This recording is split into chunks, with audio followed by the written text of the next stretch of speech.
আমি যে ঈদগাহে নামাজ পড়াই প্রতি ঈদে একটা চিত্র দেখি, পোলাপান নতুন জামা পরে পইরা রাস্তার মোড়ে মোড়ে মন খারাপ করে দাঁড়ায় মোবাইল টিপে। জিজ্ঞাসা যাই চলো না কেন, দেখি যে চোখের পানি চলচল করে। জিজ্ঞেস করলাম কি ব্যাপার, তুমি যাচ্ছ না কেন? হুজুর মনটা খারাপ, গতবার ঈদের সময় আম্মারে সালাম ফিরে ঈদগাহে গেছিলাম, এবার ঈদে আমার আম্মার কবরে শুয়ে রয়েছে।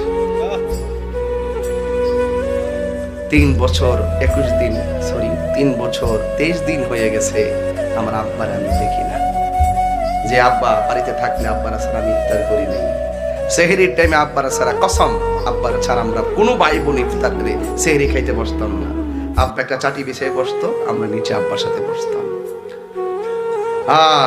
3 বছর হয়ে গেল, 23 দিন হয়ে গেল, বাবার চেহারা আর দেখি না। ওই বাবা যারা আছে আজকে রাত্রে যায় বাবা মায়ের পায়ে ধরে সালাম করবা।